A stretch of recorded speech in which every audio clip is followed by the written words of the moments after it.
Earlier this month, North Korea condemned South Korea's President Lee Myung-bak and affirmed the leadership of Kim Jong Un, who was officially declared supreme leader yesterday in a ceremony in Pyongyang. For more, we're joined by Christine On, Executive Director of the Korea Policy Institute. She's visited North Korea 3 times. Welcome to FSRN. Thanks, Dorian. How do you view the statement released today by the Korean Central News Agency? Is it to be expected in this time of political transition? Do you see anything new in it? I think it is to be expected, just because Kim Jong-il, who is the political figurehead, passed away, does not necessarily mean that you're going to see dramatic political or economic or military changes within North Korea. That's because there is a pretty well-seasoned veteran cadre of political elites who are part of the Workers' Party and the Military Commission who really do make money of the decisions for North Korea. So I don't see much change. I do see a prospect of changes that are happening in terms of political winds of change blowing in South Korea, and also just the fact that Kim Jong-il was so vilified and despised by the West, that the fact that there is a fresh face, Kim Jong Un, that there is kind of a clean slate in terms of not knowing much about him, that there is prospects, hopefully, for dialogue, especially with the United States.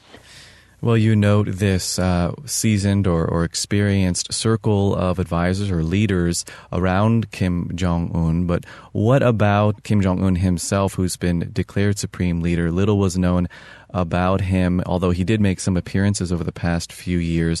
What new information came out about him in this past week?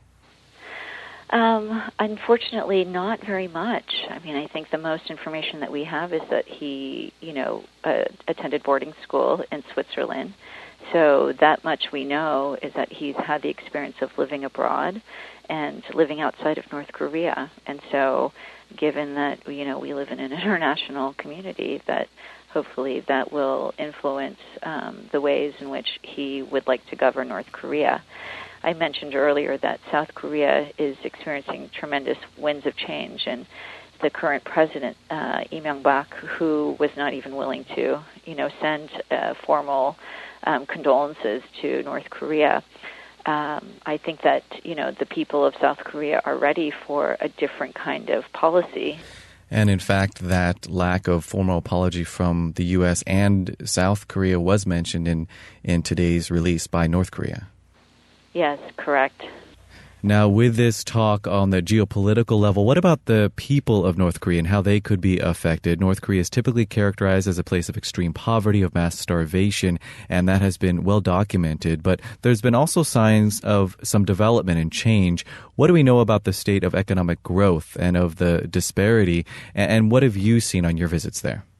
I do agree that there have been some changes definitely in the daily living situation of North Koreans, especially from the past decade, which was perhaps the darkest hour for North Korea, in which up to 1 million people perished in the famine.